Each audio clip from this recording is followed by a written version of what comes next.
sini saya Tania ingin menjelaskan sedikit tentang profil dari wisata Dufan. Yang pertama itu ada logo. Logo Dufan adalah dunia keajaiban dan kegembiraan keluarga. Lalu ada lokasi. Lokasi dari Dufan yaitu berada di Taman Impian Jaya Ancol, Jakarta, Indonesia. Yang kedua, tema dari Dufan adalah Jakarta, Amerika, Istana Boneka, Indonesia, Eropa, Asia, fantasi hikayat petualangan, fantasi hikayat Yunani, indoor Dufan, dan dunia kartun. Pemilik dari Dufan adalah pemerintah Jakarta 72%, PT Pembangunan Jaya Ancol Tbk 18%, dan publik 10%. Operasi dari Dufan adalah PT Pembangunan Jaya Ancol Tbk, lalu General Manager yaitu Reynon Unggor.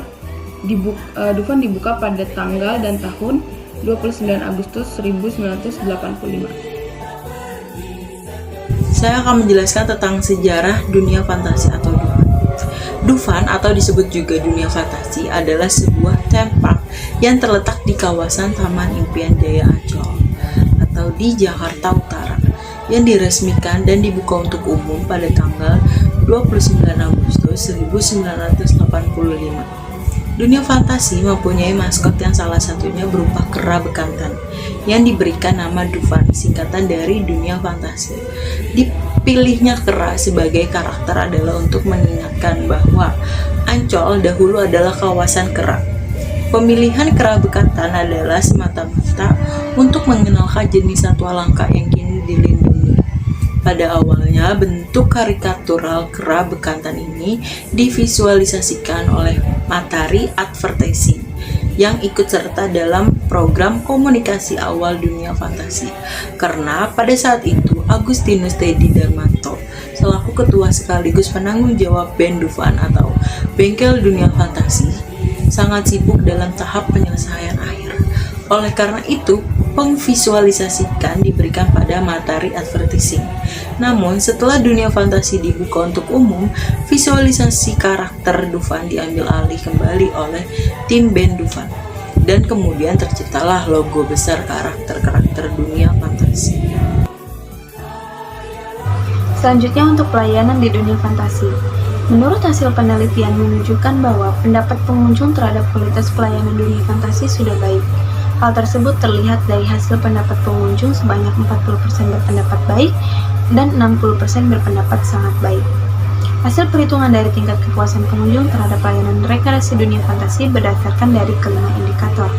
Yang pertama ada indikator tangible atau bentuk fisik.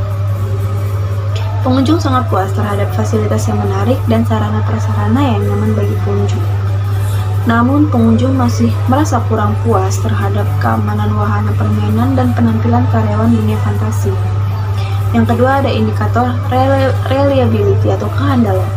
Pengunjung sangat puas terhadap sistem antrian yang sudah tertib dan karyawan yang tidak mengharapkan sesuatu atas jasa yang telah diberikan. Sedangkan pengunjung kurang puas terhadap pelayanan karyawan yang tidak cepat dan masih berbelit-belit. Yang ketiga ada indikator responsiveness atau daya tanggap. Pengunjung sangat puas terhadap karyawan yang cepat tanggap terhadap kebutuhan pengunjung, dan juga informasi yang jelas dan mudah dipahami oleh pengunjung. Namun, pengunjung masih kurang puas terhadap karyawan yang tidak sigap dalam kebutuhan pengunjung. Yang keempat, ada indikator assurance atau jaminan.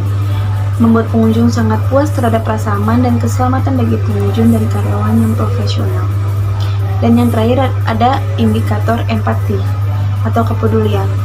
Pengunjung sangat puas terhadap sambutan yang ramah oleh karyawan, sedangkan pengunjung merasa kurang puas terhadap karyawan yang tidak memberikan perhatian secara individual atau customize. Perkenalkan, nama saya Ria Septia Anggreni. Di sini saya akan menjelaskan tentang faktor-faktor yang ada di dunia fantasi. Faktor-faktor dunia fantasi yaitu 1. Sifat dan tujuan organisasi jasa. 2. Ketersediaan tanah dan kebutuhan ruang atau tempat. 3. Fleksibilitas desain yang sangat dibutuhkan apabila volume spesifikasi jasa cepat berkembang dengan sangat efektif dan relatif. 4. Faktor estetika atau fasilitas jasa yang tertata rapi, menarik, estetis, dan dapat meningkatkan sikap positif terhadap pelanggan di suatu jasa. 5. Masyarakat dan lingkungan sekitar yang memiliki fasilitas jasa yang memainkan peranan penting dan berpengaruh besar terhadap perusahaan atau suatu bidang jasa. Perkenalkan, nama saya Febri Fatima Azara, ingin menjelaskan analisa SWOT di dunia fantasi atau yang sering dikenal oleh Dufan. Strength. Yang pertama, memiliki kondisi keuangan yang sangat baik. Yang kedua, memiliki nama yang sudah dikenal luas. Yang ketiga, mempunyai jumlah wahana yang cukup banyak. Yang keempat, mendapatkan dukungan dari pemerintah daerah. Dan yang kelima, merupakan taman rekreasi yang terbesar di Indonesia. Selanjutnya, weakness. Yang pertama, promosi acara yang dilakukan masih dirasa kurang. Yang kedua, semakin sulitnya mendapatkan lahan untuk mengembangkan usaha. Selanjutnya, opportunities. Yang pertama, sektor pariwisata Indonesia yang terus bertumbuh. Yang kedua, jumlah penduduk Indonesia yang mencapai 200 juta penduduk.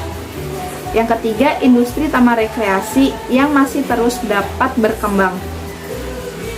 Yang keempat, meningkatnya daya beli masyarakat. Yang terakhir, threats. Yang pertama, persaingan yang semakin ketat di antara perusahaan sejenis yang ada. Yang kedua, munculnya perusahaan-perusahaan baru sejenis dengan ide yang lebih fresh. Yang ketiga, mulai bergesernya pandangan hiburan di mata masyarakat dari taman rekreasi menjadi mall. Saran saya untuk dunia fantasi, atau bisa disebut juga dengan Dufan, yaitu adanya hubungan antara efektivitas promosi struk parkir terhadap keputusan pembelian tiket di Dufan bisa dibilang rendah tapi pasti. Maka diharapkan dunia fantasi menjaga kualitas dari program promosi struk parkir, salah satunya yaitu dengan memperpanjang program promosi struk parkir dan meningkatkan keunggulan sehingga masyarakat terus tertarik untuk berkunjung ke dunia fantasi dengan adanya promosi struk parkir yang memberikan potongan harga tiket di Dufan. Dunia fantasi juga diharapkan menciptakan program-program promosi tiket masuk yang memudahkan dan menarik pengunjung untuk datang dan bermain ke Dufan dengan harga yang bersaing dan berkualitas, seperti untuk pelajar sebagai peminat yang paling banyak setiap harinya yang berkunjung, mengingat semakin banyak tempat hiburan dan rekreasi yang bermunculan di Indonesia saat ini.